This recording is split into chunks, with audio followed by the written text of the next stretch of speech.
Caros amigos e amigas, boa noite para todos, autoridades aqui presentes, do Poder Executivo, Legislativo e Judiciário, meus cumprimentos, e aos trabalhadores, honrosos trabalhadores do Movimento Espírita Federativo, quero cumprimentar a todos na pessoa da nossa irmã Darlene e seu marido Gilberto, que não é o Gil, é outro. Quero cumprimentar a todos os expositores aqui presentes, na pessoa do meu querido amigo Décio, também aos companheiros que nos acompanham pelas FEB TV, pela TV da Federação de Mato Grosso do Sul e pelas diversas rádios webs que também estão transmitindo o evento. Nossos cumprimentos a todos que acompanham esse terceiro congresso.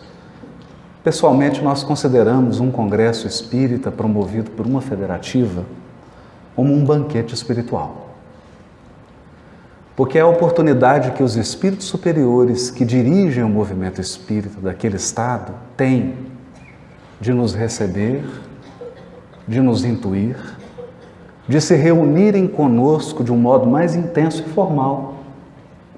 E é a oportunidade que os espíritas, não só do estado, mas de diversas regiões do país, possam se encontrar, trocar experiências, se abraçar, exercer esse papel de família espírita. Então, me sinto muito honrado, para mim é uma dádiva e uma honra poder participar desse terceiro congresso, poder escrever junto com todos os amigos que estão aqui, expositores que já foram citados, essas páginas belíssimas do movimento espírita do estado de Mato Grosso do Sul. Muito obrigado, Jesus, por essa dádiva. Mas hoje, o aniversariante é o Livro dos Espíritos. E a nossa homenagem a essa obra monumental. Desencarnou em 1804 o filósofo Immanuel Kant, da Prússia. E Kant deixou escrito essas luminosas palavras. Desencarnou exatamente no mesmo ano em que nascia Allan Kardec. Disse ele: duas coisas me enchem a alma de admiração e respeito. Admiração e respeito. O céu estrelado sobre mim e a lei moral dentro de mim. Dois exemplos na visão do filósofo prussiano Kant. Dois exemplos da suprema ordem. O céu estrelado, a representar as leis cósmicas infalíveis, soberanamente inteligentes, que regem o mecanismo de movimentação de todos os corpos celestes, que se apresenta como numa noite belíssima dessa de Campo Grande, aos nossos olhos, sobre as nossas cabeças, a suprema ordem da lei natural. E dentro de nós, essa ordem desconhecida, inexplorada, pouco meditada, que é a ordem moral. Immanuel Kant também teria a oportunidade de dizer: a missão suprema do homem enquanto ser humano, a espécie humana, a missão suprema do homem é saber o que precisa para ser homem, para ser um ser humano. E diria também Kant: a moral, propriamente dita, não é a doutrina que nos ensina como sermos felizes. A moral é a doutrina que nos ensina como devemos tornar-nos dignos da felicidade. Porque a felicidade pressupõe dignidade moral para usufruí-la com integridade.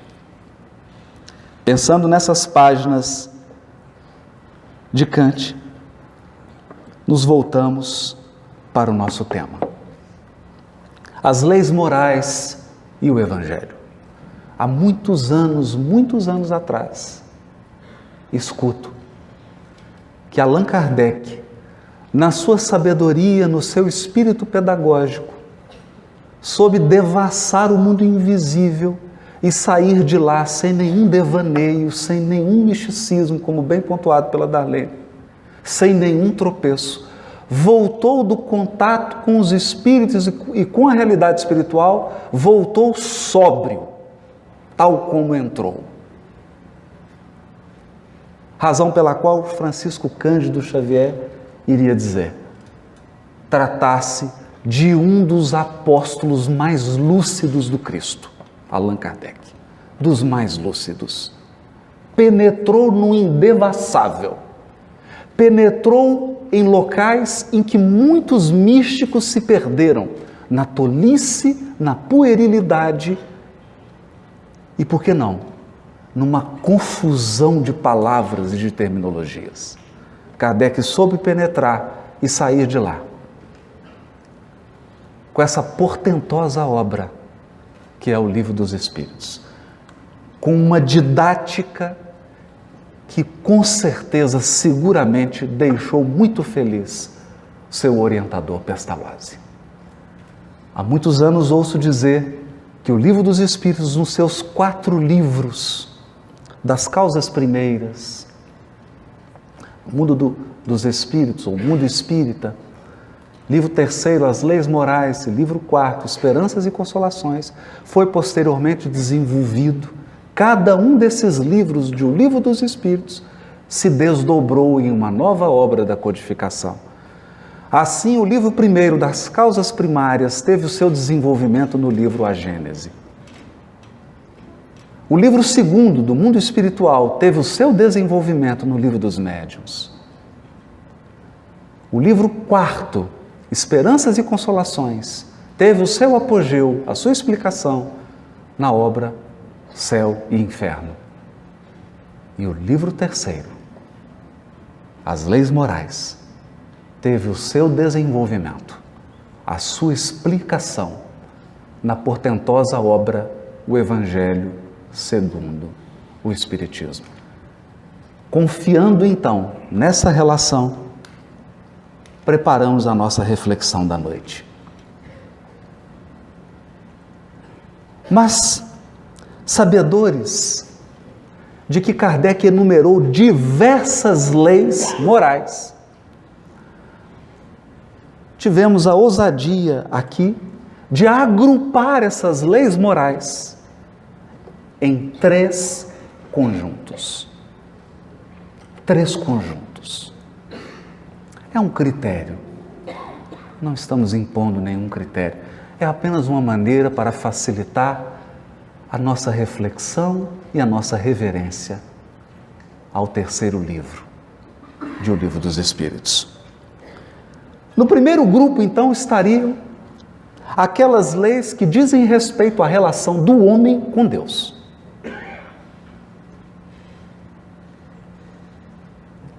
O homem com Deus. No segundo grupo estariam as leis que dizem respeito à relação do homem, do ser humano, consigo mesmo. E no terceiro conjunto, as leis que dizem respeito à relação do homem, do ser humano, com o próximo. Do ser humano com outro ser humano. O homem com Deus, o homem consigo mesmo e o homem com seu próximo. 3 blocos. No primeiro bloco, então, teríamos 2 leis, as relações do homem com Deus. A primeira delas, capítulo 1 do livro 3º, a lei divina ou natural. E capítulo 2, lei de adoração. Selecionamos algumas frases para que a gente possa mergulhar nesse universo dessas duas leis morais, lei divina natural, lei de adoração, que dizem respeito à nossa relação com o nosso Criador, com Deus.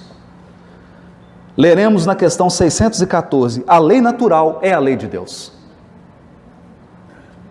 Portanto, o astrônomo munido de um grande telescópio que estuda a cosmologia, que estuda o movimento dos astros, a constituição dos mundos, dos sóis, está estudando lei de Deus.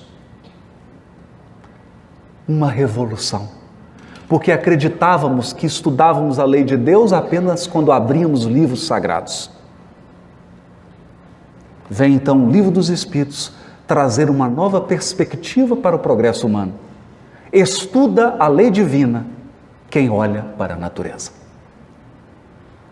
Assim, o físico, o médico, o biólogo, o farmacêutico, o engenheiro, o agrônomo estão em um trabalho de estudo da lei divina. A lei natural é a lei de Deus, questão 614. Na 615, a lei de Deus, dizem os Espíritos, é eterna e imutável, como o próprio Deus. Não uma lei sujeita a caprichos, não um Deus temperamental, agora um Deus inteligência suprema, amor supremo, que em função da sua perfeição cria leis perfeitas, imutáveis, eternas. Questão 617, extraordinária. Todas as leis da natureza são leis divinas, visto que Deus é o autor de todas as coisas. Deus é o autor de todas as coisas. O sábio estuda as leis da matéria. O homem de bem estuda e pratica as leis da alma. Kant deve ter voltado do mundo espiritual e aplaudido. Porque é exatamente esse o sonho dele. Não sei se ele imaginava que a ordem sobre a sua cabeça e a ordem dentro do seu coração eram a mesma lei. O que os Espíritos dizem aqui é que o físico quântico e o espírita estudando o Evangelho segundo o Espiritismo estão fazendo a mesma coisa. A mesma coisa.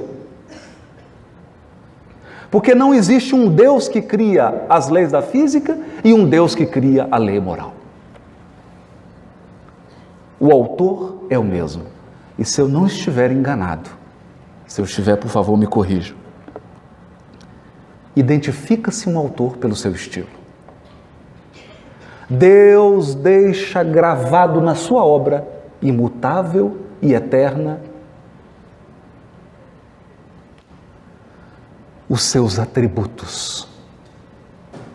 Os atributos da divindade estão inscritos nas leis naturais e nas leis morais. Observar o átomo e observar o coração do ser humano é acessar os atributos da própria divindade. Questão 624. O verdadeiro profeta é um homem de bem, inspirado por Deus. Podeis reconhecê-lo pelas suas palavras e pelos seus atos. Profeta? Como assim? Como que Kardec salta, está falando da lei natural e começa a falar em profeta? Isso está na primeira lei moral, lei divina ou natural. É porque exatamente essa é a proposta extraordinária do Espírito de verdade para a humanidade. Não há diferença entre lei natural e lei moral. Há missionários que encarnam para revelar aspectos da lei natural, quanto há missionários que encarnam para revelar aspectos da lei moral, mas são os mesmos, é a mesma lei, porque é um só autor. É um ordenamento jurídico, como dizemos na nossa área. Um ordenamento jurídico, você tem direito penal, tem direito administrativo, tem direito civil, mas é o mesmo ordenamento. Aqui também. Portanto, é importante identificar o profeta. E como se identifica um profeta? Profeta no sentido figurado, daquele que vem revelar algum aspecto da lei, pelo seu caráter, pelo seu comportamento, pela sua coerência, Podeis reconhecê-los pelas suas palavras e pelos seus atos. Porque as palavras de um missionário têm que refletir a grandeza da lei divina. E os seus atos têm que mostrar a coerência e observância dessas mesmas leis. Senão, ele é um mentiroso. E assim termina a questão 624. Deus não pode se servir da boca de um mentiroso para ensinar suas leis, dizem os Espíritos. Na questão 649, já entrando na lei de adoração, sim, a lei de adoração, a adoração é uma lei. Então não importa qual definição que você dá da palavra religião, não importa qual definição que você dê de religiosidade, de espiritualidade, existe uma lei que se chama lei de adoração. E essa lei está inscrita dentro de você. É uma lei divina ou natural.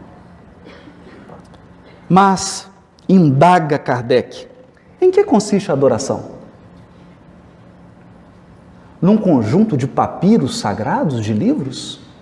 Numa hierarquia sacerdotal? Num conjunto de dogmas? Num amontoado de rituais e de crenças e de observâncias? Será? É assim que expressamos essa lei moral dentro de nós? A lei de adoração? Não. Dizem os Espíritos. Na elevação do pensamento a Deus. Pela adoração, o homem aproxima sua alma de Deus. Por quê? Porque você se transforma em tudo aquilo que adora. Nós nos transformamos naquilo que adoramos. Para o bem ou para o mal. Para o bem ou para o mal. É assim que quando você penetra na vida de um músico de orquestra, a vida dele respira música. Da mesma maneira, quando você penetra no ambiente psíquico de um viciado em droga, a vida dele vibra droga. Porque nós nos tornamos aquilo que adoramos. A adoração verdadeira, no entanto, consiste na elevação do pensamento a Deus, o que você pode fazer caminhando pelas belas ruas de Campo Grande. Você pode fazer tomando um sorvete, tomando uma água, porque se adora a Deus pelo pensamento. E pelo pensamento nos aproximamos dele. Questão 652. Pode-se considerar a adoração como tendo sua fonte na lei natural? É uma pergunta? É uma pergunta? Porque equivale a dizer: religiosidade, buscar a Deus, é uma crença? É um costume social? É um ensino das escolas? Ou é uma lei natural? Dizem os Espíritos. Ela faz parte da lei natural, pois resulta de um sentimento inato no homem. Inato.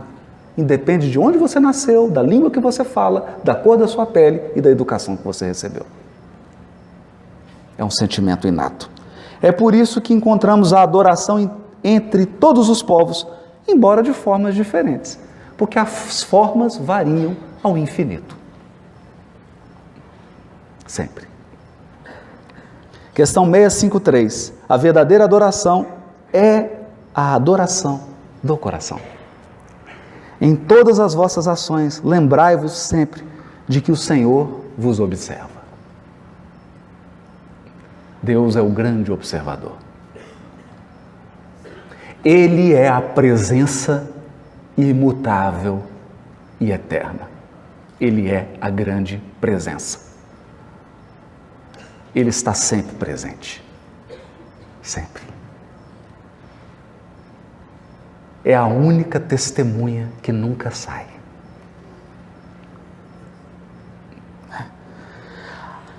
A prece, questão 659, é um ato de adoração. Orar a Deus é pensar nele, é aproximar-se dele, é pôr-se em comunicação com ele. Isso é a resposta dos Espíritos.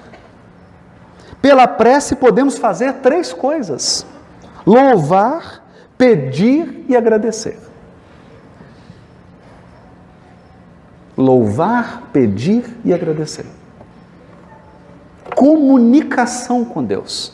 A prece, então, a partir da questão 659 do Livro dos Espíritos, é elevada a um patamar nunca dantes abordado. Porque a prece sempre foi vista,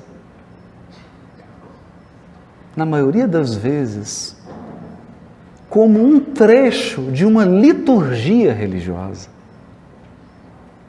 Aqui o Livro dos Espíritos retira a prece do ambiente litúrgico e devolve a prece ao seu local de origem. Um ato de comunicação. Comunicação com o próprio Deus, pelo pensamento. Pois bem, aí está a lei divina natural e a lei de adoração, dizendo dos nossos deveres para com Deus. Evangelho segundo o Espiritismo. Kardec irá desenvolver essas 2 leis morais em alguns capítulos. É a nossa proposta. Capítulo 1, não vim destruir a lei. Como termina? Qual o último item do capítulo 1 de O Evangelho segundo o Espiritismo? A aliança entre a ciência e a religião. Por quê? A aliança entre a ciência e a religião? Porque a lei natural e a lei divina é a mesma. Então são apenas 2 enfoques diferentes. Por que eles têm que brigar? Por que nós temos que ter uma religião tola, cega, fanática e uma ciência soberba, orgulhosa, prepotente? Por que não um cientista humilde, comprometido com a verdade? E por que não um religioso menos fanático, mais esclarecido, mais educado? Por que não um diálogo? Esse é o capítulo 1, não vim destruir a lei. Capítulo 2, meu reino não é deste mundo. Por quê? Porque exatamente no primeiro capítulo da lei moral, a primeira lei moral, que é a lei divina ou natural, é lá dentro que está a questão 625. Qual o tipo mais perfeito que Deus tem oferecido ao homem para lhe servir de guia e modelo? E a resposta é: vide Jesus. É lá, na primeira lei moral, Jesus aparece lá. E se você for cuidadoso o suficiente, já aparece na primeira edição do Livro dos Espíritos, quando tinha apenas 530 questões. É claro que a 625 não era 625, era 330 alguma coisa. Mas está lá. Por quê? Por quê? Porque não se pode falar de moral sem falar de paradigma. Porque moral é conduta. E para examinar conduta você precisa de um paradigma. E o paradigma da prática da lei moral no orbe terreno é Jesus. Ele soube reunir nas suas palavras, nos seus sentimentos, nas suas atitudes, nas suas ações, na sua vida, a maior, a mais portentosa exemplificação de todas as leis morais. Ele é a lei moral andando entre nós. A lei moral viva. Aquela que está dentro de mim, dentro de você. Só que nele deixou de ser potência e virou ato. deixou de ser potencialidade e virou atributo. Nós temos a lei moral em nós, como semente, e Jesus já é uma árvore frutífera. Por isso o capítulo 2, meu reino não é deste mundo, que termina com o depoimento de uma rainha desencarnada, que vai falar sobre a realeza de Jesus. Realeza. Porque se existe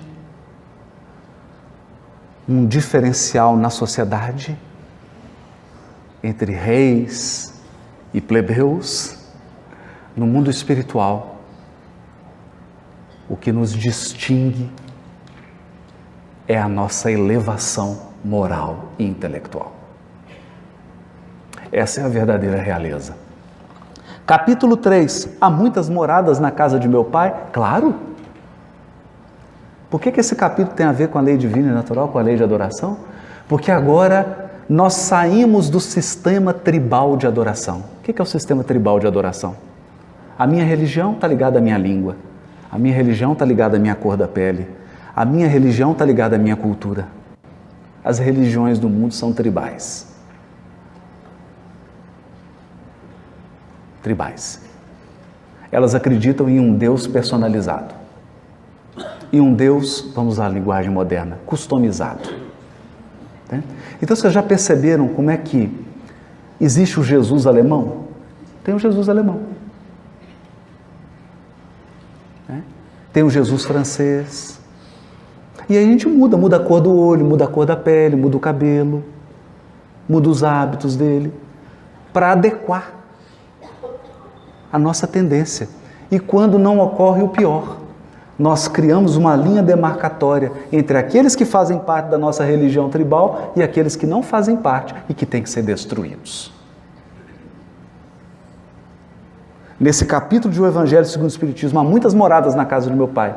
A humanidade recebe um convite, a religião cósmica do amor e da verdade. Eu tenho certeza absoluta que o dia que um habitante de outro mundo se comunicar conosco, ele já leu o Livro dos Espíritos. Não tem a menor dúvida disso. A menor dúvida. Porque todos os orbes são moradas, são habitações da imensa casa divina. O Espiritismo lança o homem em uma crença cósmica, não mais tribal. Chega de forma, chega de língua, chega de cor da pele, chega de costume cultural. Agora é universal. Capítulo 16. Não se pode servir a Deus e a Mamon. É o Evangelho segundo o Espiritismo. Porque não estamos falando dos nossos deveres para com Deus? Lei de adoração? Então, como que eu posso adorar a Deus e a Mamon, o Deus da riqueza? O mundo de hoje, desculpem, eu não estou fazendo nenhuma crítica, eu não estou censurando ninguém, até porque não tenho autoridade para fazê-lo. Mas o que nós estamos assistindo hoje no Brasil, sabe o que é? São os adoradores de Mamon. As pessoas que vendem a sua dignidade por alguns milhões de dólares. Isso é adorar Mamon.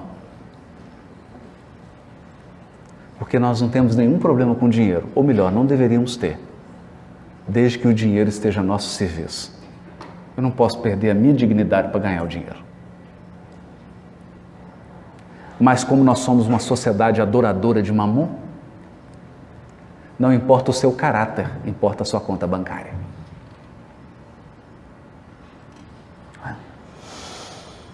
Capítulo 19. A fé transporta montanhas? Sim, transporta montanhas. Mas não pense que são apenas montanhas de obstáculos. Porque quando Jesus conversou com a mulher samaritana, ela perguntou para ele, mas eu estou confusa. Os samaritanos dizem que a gente deve adorar a Deus aqui no Monte Gerazim, em Samaria. E vocês, judeus, dizem que Deus tem que ser adorado no Monte Sião, em Jerusalém. Jesus fala, mulher, vem o dia em que Deus será adorado nem nesse monte, nem no outro. E é verdade. Ou seja, a fé verdadeira remove montanhas. Porque onde tem alguém fervoroso, tem uma montanha. O espírita verdadeiro sabe que onde ele entra, o ambiente se torna espiritual, ou pelo menos deveria. Porque a fé transporta montanhas. Capítulo 27. Pedi e obtereis. É claro, porque se a prece não está na lei de adoração, a prece não é um ato de comunicação com Deus? Não é um ato de comunicação, dizem os Espíritos? Questão 659. Pois bem, Kardec escreve então um capítulo: Pedi e obtereis, nos ensinando sobre as leis divinas que regem os pedidos que são feitos a Deus. Como se pede, como se espera a resposta, como se recebe o não dele. Porque às vezes você pede a Deus e ele fala não. E quase sempre o não de Deus é agora não. Mas tem que saber. E por incrível que pareça, o Evangelho segundo o Espiritismo termina no capítulo 28 com uma coletânea de preces espíritas. Que curioso. Kardec elabora um conjunto de preces, um livrinho de preces. E você perguntará, mas por que isso? Sabe por quê? Há um ditado em latim que diz assim: lex orandi, lex credendi. O que significa isso? A forma como você ora é aquilo que você crê.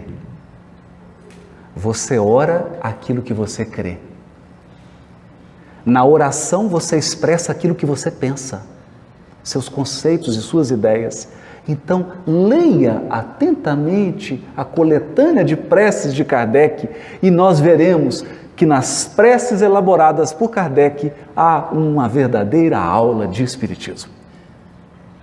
Todos os conceitos fundamentais do Espiritismo estão nas preces elaboradas por Kardec na coletânea. Por quê? Porque nós oramos conforme acreditamos. Ou como diz o ditado completo, lex orandi statutate legem credendi. A lei da oração estabelece a lei daquilo que você acredita. Então Kardec coloca nas nossas bocas todos os princípios fundamentais do Espiritismo para que a gente, ao orar, não esqueça os fundamentos da doutrina espírita. É um pedagogo ou não é?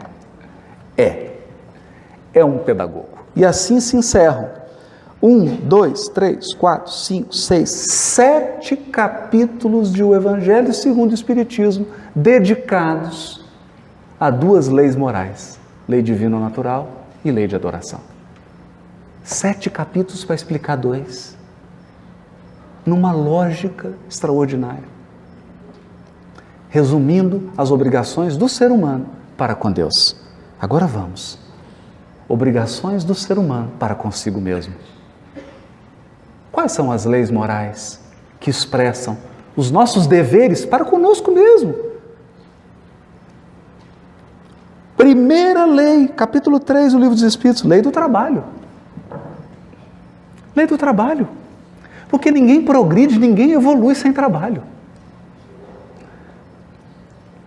Tem muita gente que acredita o contrário, mas não é, gente. É uma lei. A lei do trabalho é uma lei divina. Estão ensinando nas escolas que você conquista, você se torna alguma coisa sem esforço. Mas isso é uma mentira. A lei do trabalho é uma lei divina. Lei de reprodução. Sim, lei de reprodução. Lei de conservação. Lei de destruição. E coroando, perfeição moral. Que é o capítulo 12. É o capítulo 12, está lá finalizando as leis morais. A perfeição moral. É a nossa finalidade, mas é também uma lei. O aperfeiçoamento dos seres e das coisas é uma lei divina. Nada na criação permanece sem progredir. Nada. Tudo na criação está em processo de aprimoramento. Sobretudo os seres inteligentes. estão em constante processo de aprimoramento, caminhando para a perfeição moral. Perfeição moral. Então, lei do trabalho, lei de reprodução, lei de conservação, lei de destruição e perfeição moral são aquele conjunto de leis que expressam os nossos deveres para conosco mesmo. É os deveres que eu tenho para comigo.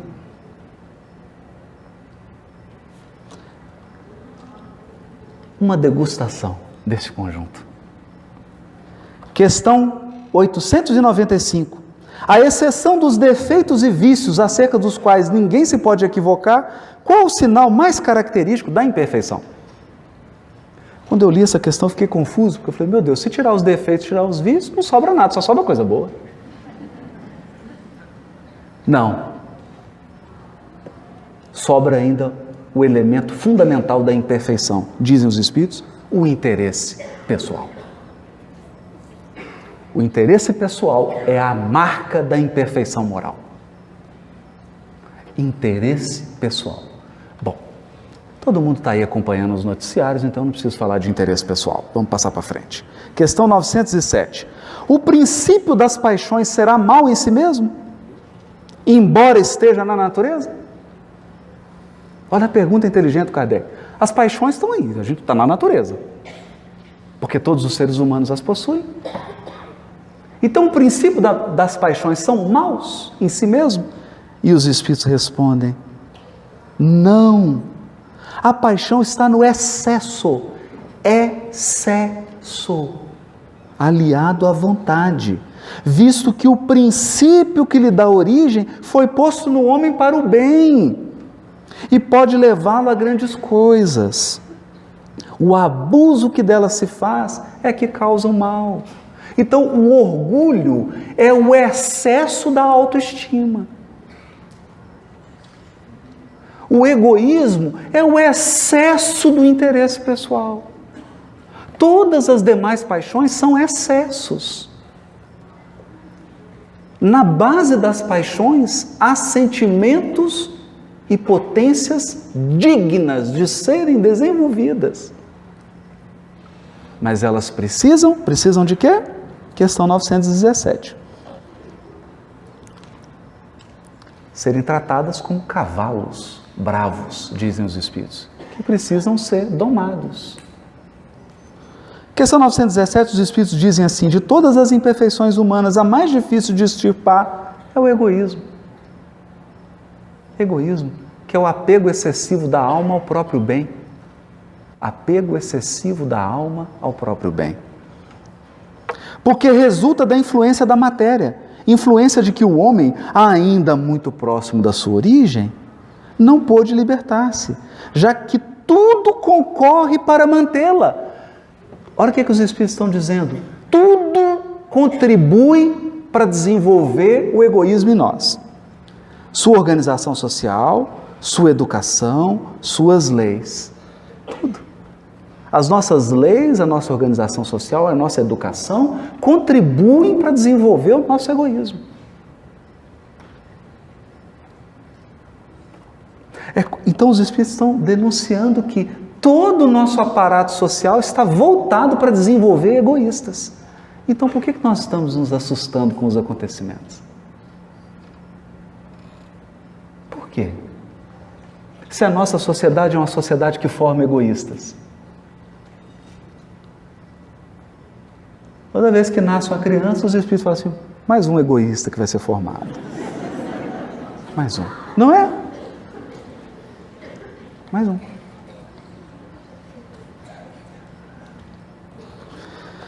O egoísmo se enfraquecerá com a predominância da vida moral sobre a vida material. Vida moral sobre a vida material. Olha aqui, porque o que está acontecendo? Por que o egoísmo está tão grande hoje? Porque há uma predominância da vida material sobre a vida moral. A pessoa prefere perder o caráter do que perder dólar.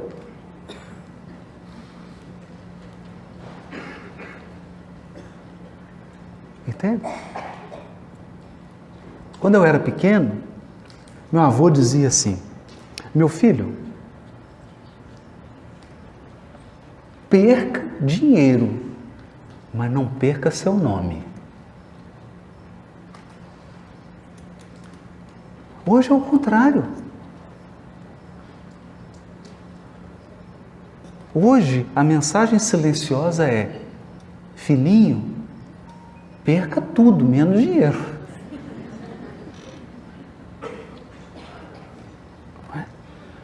Porque o dinheiro é aqui como símbolo daquele elemento que nos propicia um mergulho delicioso na vida material. Entende? Um mergulho maravilhoso.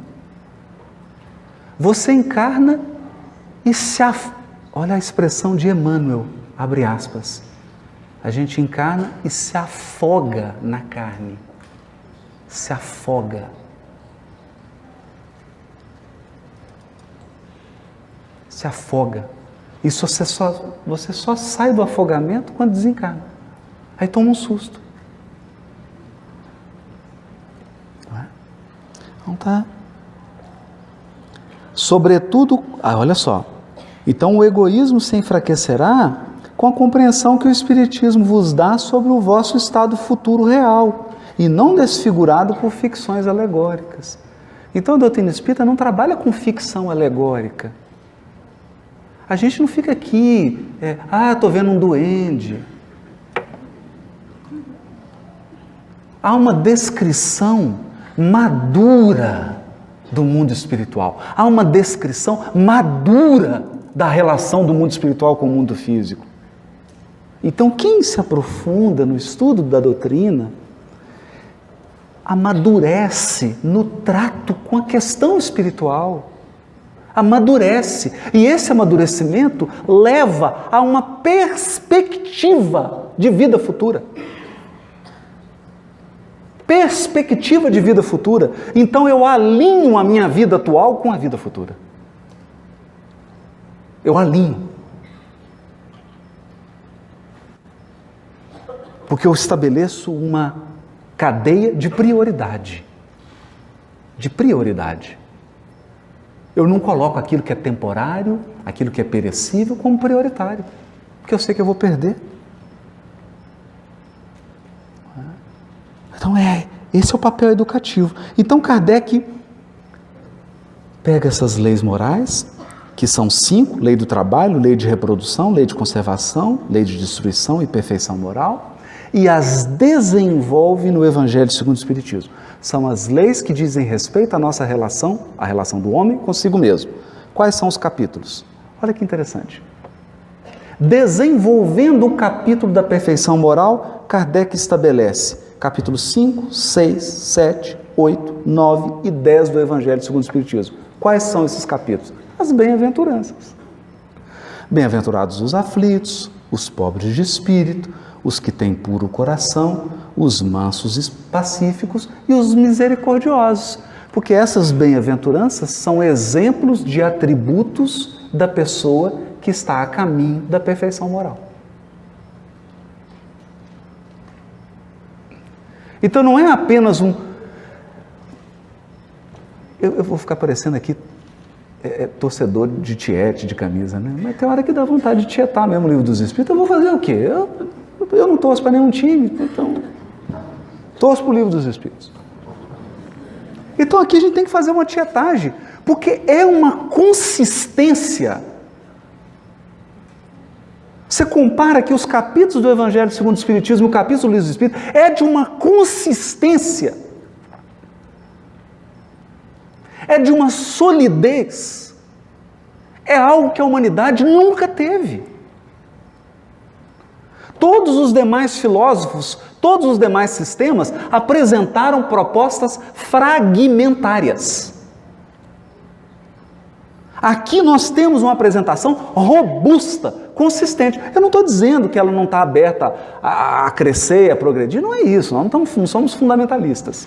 Mas a base está mais do que consistente. Ele fala da perfeição moral e aqui desenvolve 1, 2, 3, 4, 5, 6 capítulos do Evangelho segundo o Espiritismo para esclarecer, detalhar em que consiste a perfeição moral. Então, perfeição moral consiste em ser humilde, ser resignado, ter um coração puro, ser manso, ser pacífico e ser misericordioso, para que ninguém tenha dúvida do que tem que adquirir. Não é? E aí ele desenvolve mais, capítulo 17, sede perfeitos. Então há um capítulo no Evangelho segundo o Espiritismo para desenvolver o capítulo perfeição moral. Há outro capítulo, o 23, que é estranha moral. Por que estranha moral? Porque Kardec precisava examinar aqueles textos do Evangelho que aparentemente parecem contradizer as leis morais. Aparentemente.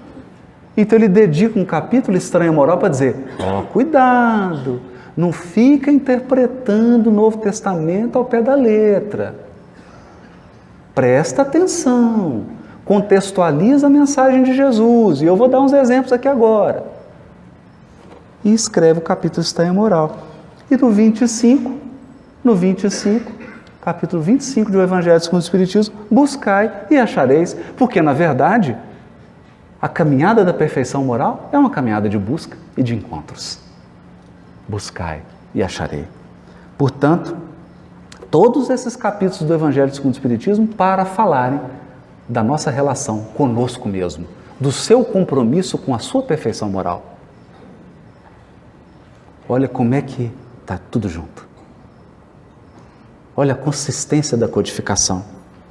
Então já falamos aqui das leis que dizem respeito à nossa relação com Deus, das leis que dizem respeito à nossa relação conosco mesmo, e agora, por fim, as leis morais que dizem respeito à nossa relação com o nosso próximo. Eu com Deus, eu comigo mesmo, eu com o outro. Quais leis? Óbvio, lei de sociedade. Lei de sociedade. Lei de progresso. Lei de igualdade. Lei de liberdade. E por fim, a magna lei de justiça, vírgula, amor e caridade, que é uma lei só. Lei de justiça, vírgula, amor e caridade. Porque não há justiça completa sem amor e caridade. É por isso que a nossa justiça está tão debilitada. Porque ela é justiça trôpega, ela é justiça manca.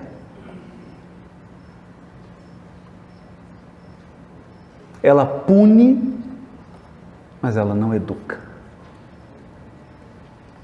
Lei de justiça, amor e caridade. Vamos degustar um pouquinho desse conjunto de leis que dizem respeito aos nossos deveres para com o nosso próximo. Questão 647. Toda a lei de Deus está contida na máxima de amor ao próximo ensinada por Jesus? Toda a lei de Deus está contida nessa máxima? Porque você poderia chegar e falar assim, não, então tudo pode ser resumido em amar ao próximo como a si mesmo. Tá certo isso? Aí os espíritos dão um puxão de orelha. Dizem assim, certamente essa máxima encerra todos os deveres dos homens uns para com os outros. Mas é preciso mostrar a eles a sua aplicação, pois do contrário, deixarão de praticá-la, como fazem até hoje. Aliás, a lei natural abrange todas as circunstâncias da vida. E essa máxima, que é amar ao próximo como a si mesmo, é apenas uma parte da lei. Os homens necessitam de regras precisas. Os preceitos gerais e muito vagos deixam muitas portas abertas à interpretação. Não foram? É como se ele dissesse assim, nós vamos explicar tudo, como diz lá na minha terra, tintim por tintim. Explicar tudo, detalhado. Até repetitivo, para que não tenha dúvida. Para que não tenha dúvida. Questão 879. Qual seria o caráter do homem que praticasse a justiça em toda a sua pureza? Praticasse a justiça em toda a sua pureza. Qual seria o caráter dessa pessoa? Está falando de justiça. Aí os espíritos respondem, o do verdadeiro justo, vírgula, a exemplo de Jesus, vírgula. Porque praticaria também o amor ao próximo e a caridade, sem os quais não há verdadeira justiça. Então, não há verdadeira justiça onde não há amor e caridade. É simples. É simples. Se eu pego só justiça, eu não preciso dizer mais nada. Nós estamos agora com o Estado do Brasil, com a intervenção do Exército na penitenciária. Precisa dizer alguma coisa? Precisa dizer alguma coisa? Darcy Ribeiro, na UNB, fez o seguinte discurso para as autoridades que estavam presentes numa cerimônia na própria UNB. Senhores políticos e administradores, eu vos conclamo a investirem na educação, porque senão faltará recursos públicos para a construção de presídios. De tantos que eles serão. De tantos que eles serão. Então nós optamos por uma política social de construção de presídio e não por uma política social de adequação e de construção de escolas. Por quê? Porque acreditamos numa justiça manca, numa justiça cega. Não precisa nem ter a venda nos olhos, ela já é cega. Por que é cega? Porque não tem amor nem caridade. Mas não é pieguismo, não. Não é pieguismo. Quando o Décio recebe um doente com uma infecção gravíssima, que pode matar todos os pacientes da CTI, você acha que ele faz o quê? Fala, ô gente, vem cá todo mundo, vamos abraçar o doente? Claro que não. Ele isola o doente, trata o doente. É uma infecção grave. Até ele, médico, pode morrer. Então, o que a gente faz quando alguém foi infectado pelo vírus mais poderoso e mais maléfico da humanidade, que é o vírus do crime? Você isola e trata. Sem pieguismo, mas com amor e caridade. Qual o verdadeiro sentido da palavra da caridade? Tal como Jesus a entendia. Essa é famosa. 886. Benevolência para com todos. Indulgência para as imperfeições dos outros. Perdão das ofensas. Por quê? Porque a caridade é o supremo testemunho de respeito ao outro.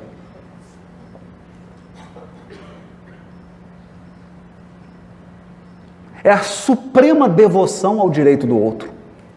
Por isso que ela se ergue nesse tripé: benevolência, indulgência e perdão.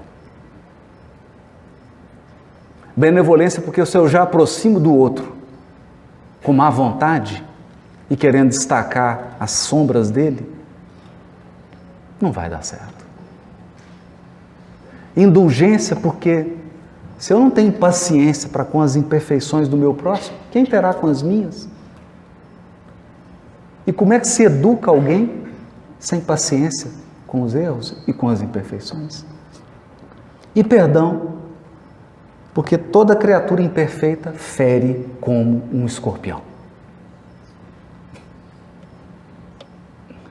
Toda criatura imperfeita fere como um escorpião.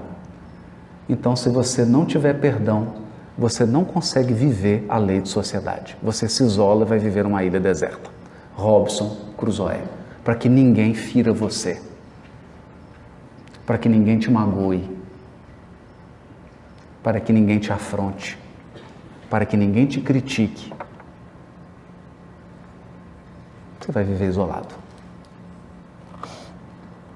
E então, Kardec desenvolve essas leis no capítulo 6. O primeiro capítulo que vai desenvolver a lei de sociedade, lei de progresso, lei de igualdade, lei de liberdade, lei de justiça, amor e caridade. Qual capítulo? O Cristo Consolador, é claro. Porque se Jesus é o tipo mais perfeito que Deus tem oferecido ao homem para servir de guia e modelo, ele haverá de ser também o maior modelo de caridade. E ele o é. Sabe por quê? Porque ele é um Cristo Consolador.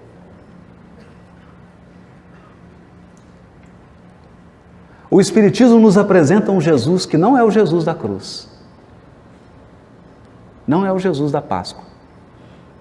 Não é o Jesus dos ovinhos, muito menos dos ovinhos de Páscoa. O Jesus que o Espiritismo nos apresenta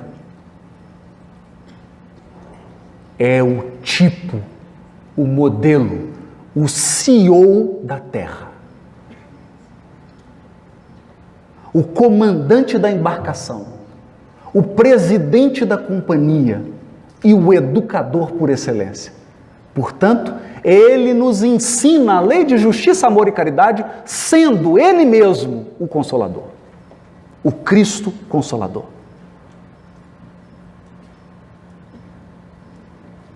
Porque se você pegar a carteira de trabalho de um anjo, eu nunca peguei não, mas me disseram. Você abre, está lá escrita a função dele. Sabe qual que é a função dele? Sabe qual que é o trabalho dele? Caridade. Caridade. O ofício dos espíritos puros é presidir, cooperar, coordenar e auxiliar os que não são puros. Porque senão, os mundos ditosos seriam de um tédio absurdo. Não é? Você imagina, eu acordo e falo assim, André, meu querido, o que nós vamos fazer hoje? Nada, você é puro, eu também.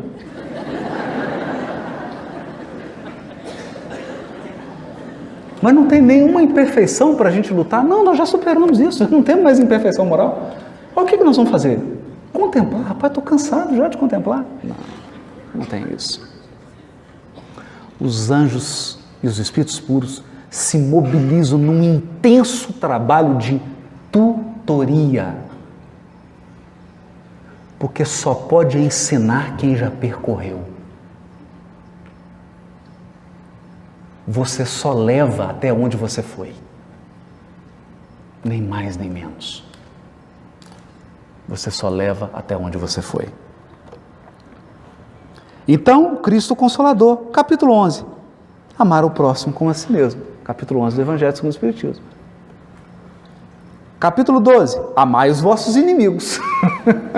Claro, não pode ter perfeição moral se eu amo seu amigo.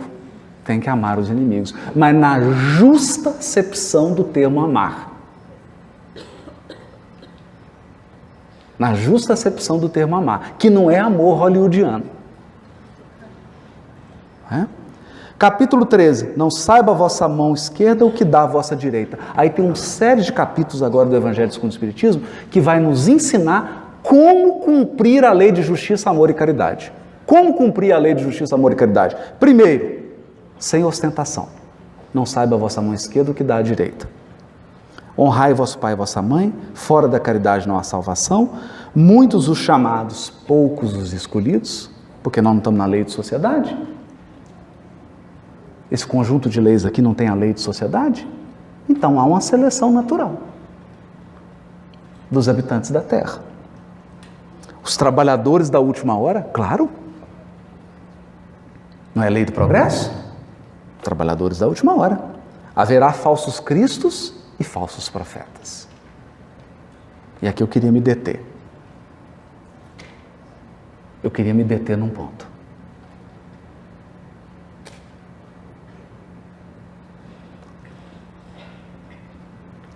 O que mais se vê no mundo, o que mais se vê é a pessoa trocando diamante por cascalho.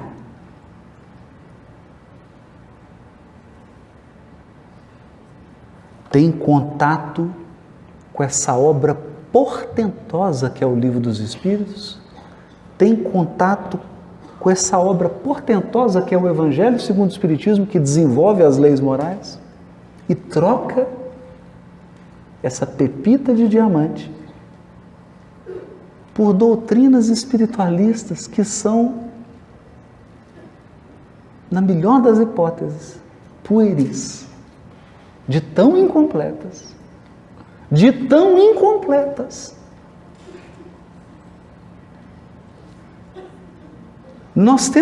Falamos aqui, Kardec dedicou um capítulo, há muitas moradas na casa do meu pai.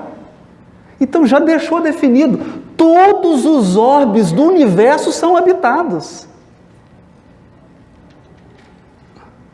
E tem gente que troca todo esse conjunto para perseguir disco voador.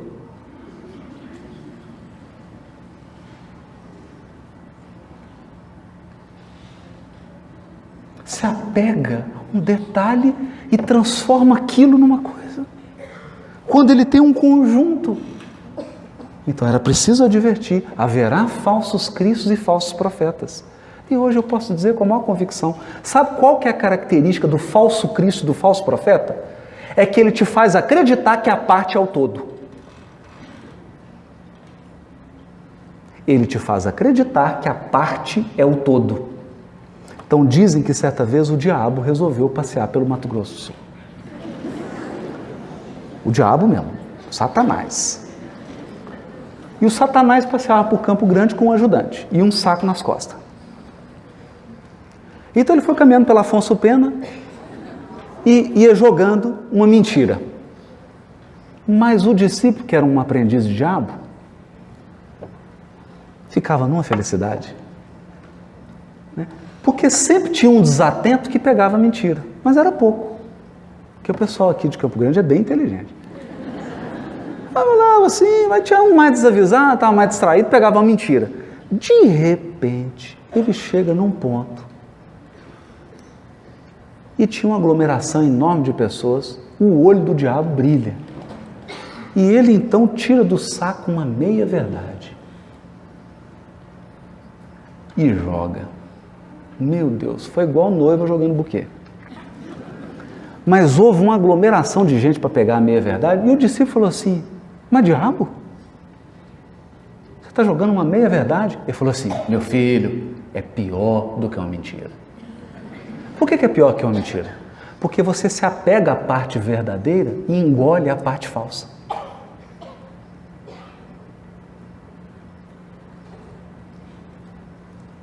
Engole. É igual... Todo mundo já ouviu falar naquele peixe que chama traíra? É uma delícia.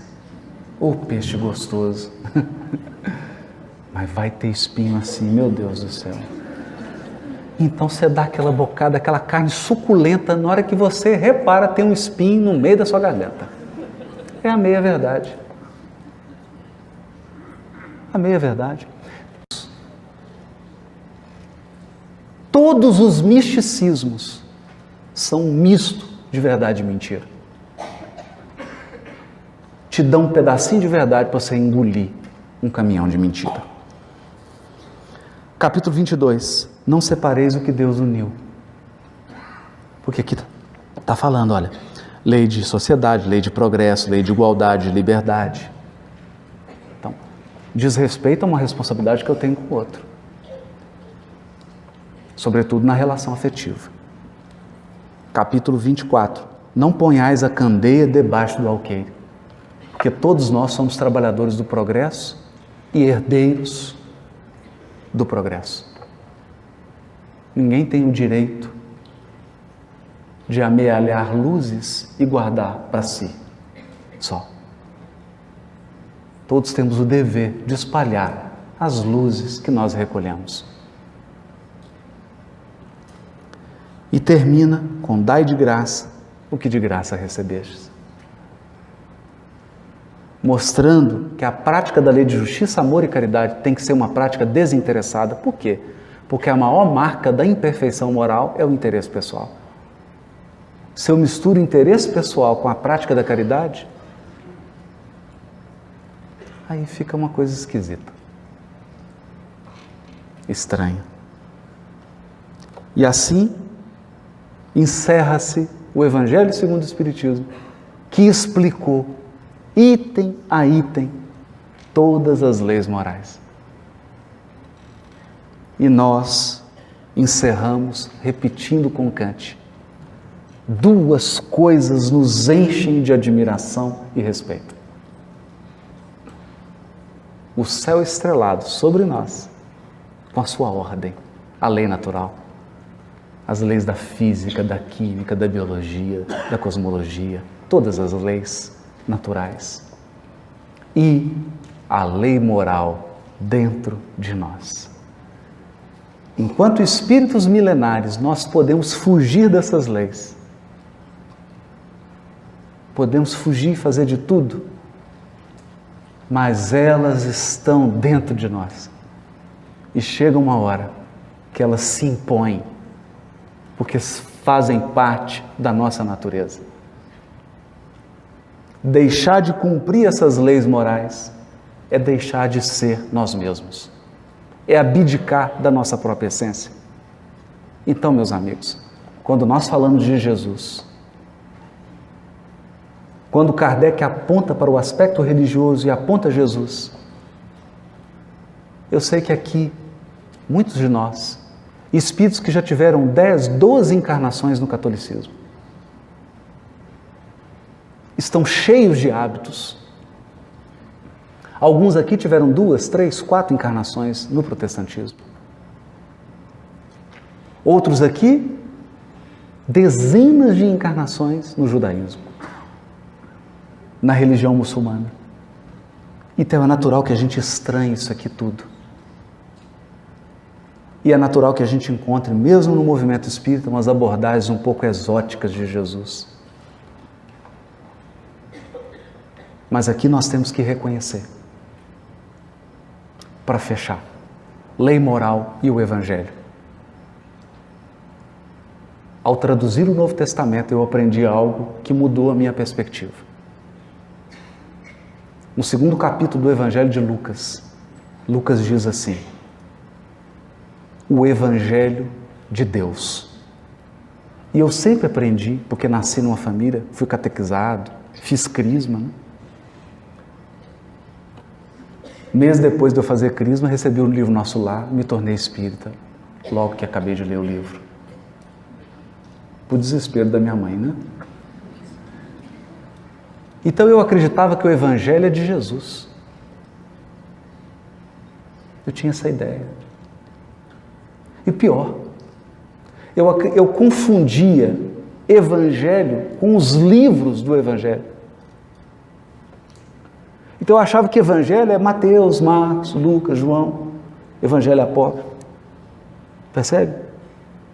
Eu confundia o livro com o Evangelho e achava que o Evangelho é de Jesus. Não.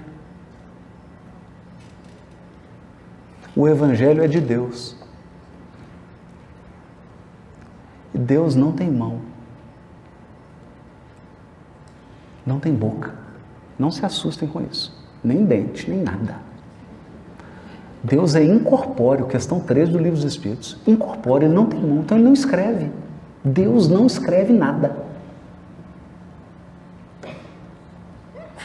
Então como é que ele mandou o Evangelho para a gente? Sabe qual que é o Evangelho de Deus? É a própria pessoa do Cristo.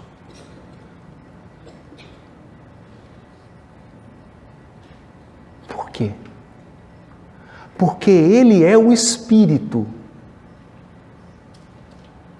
que concretizou todas as potências morais da alma.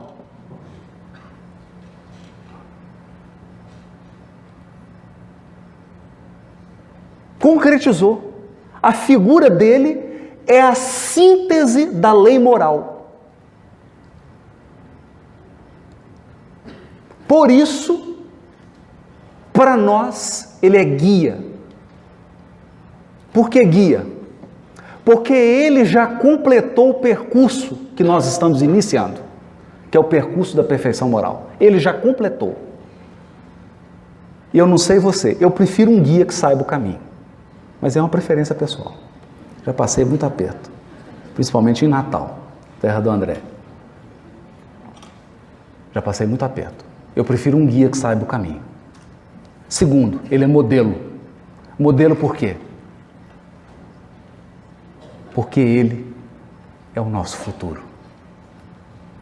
O seu futuro, o meu futuro, é ser como Cristo. A perfeição moral é expressar dentro de nós a ordem que há nas estrelas. O dia que a ordem do cosmos se expressar dentro de nós, seremos espíritos puros. E aí, meu amigo, nesse dia, não haverá diferença entre o céu estrelado e o seu coração, porque esse será o dia em que Kardec, sorrindo, terá visto a sua obra se tornar uma realidade individual e social em cada um de nós. Muito obrigado. Boa noite para todos.